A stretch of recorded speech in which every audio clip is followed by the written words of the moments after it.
भगवान नारायण संबंधी आश्चर्य का वर्णन।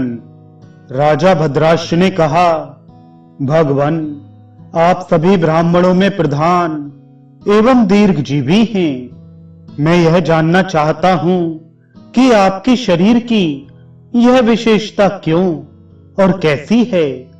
महान भाव, आप मुझे यह बतलाने की कृपा करें। अगस्त जी बोले, राजन, मेरा यह शरीर अनेक अद्भुत कौतूहलों का भंडार है। बहुत कल्प बीत चुके, किंतु अभी यह यूं ही पड़ा है। वेद और विद्या से इसका भली भांति संस्कार हुआ है।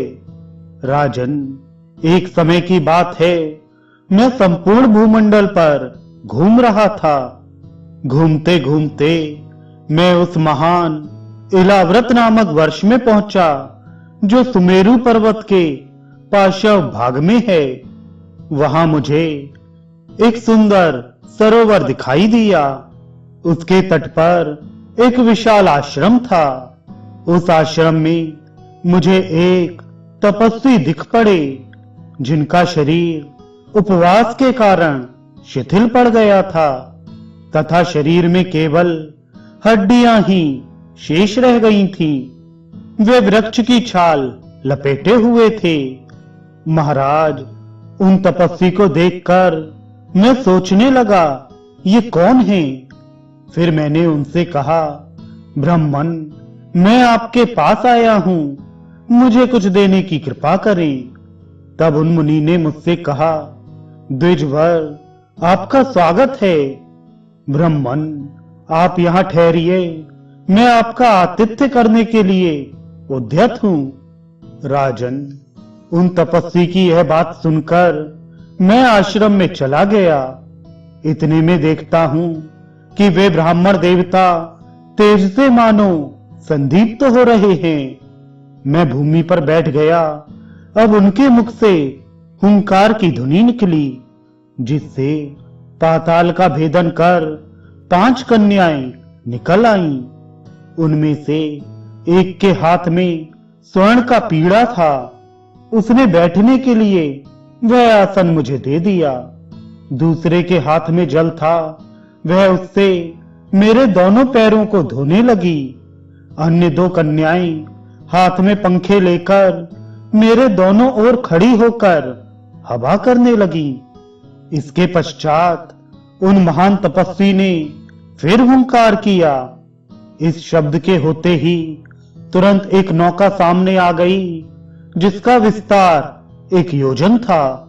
राजन, सरोवर में उस नाव को एक कन्या चला रही थी। वह उसे लेकर आ गई। उस नाव में सैकड़ों सुंदर कन्याएं थीं। सबके हाथ में सोने के कलश थे। राजन, वे कन्याएं आ गईं। यह देखकर उन तपस्वी ने मुझसे कहा, ब्राह्मण, यह सारी व्यवस्था आपके स्नान के लिए की गई है। महाशय, आप इस नाव पर विराज कर स्नान करें। नरेंद्र, फिर उन तपस्वी के कथनानुसार ज्यों ही मैंने नाव में प्रवेश किया कि इतने में ही वह नौका सरोवर में डूब गई। उस नाव के साथ मैं भी जल में डूब गया। तब तक सुमेरुगिरी के शिखर पर वे तपस्वी और उनका दिव्यपुर मुझे अपने आप दिखाई पड़े। 7 समुद्र, पर्वत समूह तथा 7 द्वीपों से युक्त यह पृथ्वी भी वहां दृष्टिगोचर हुई।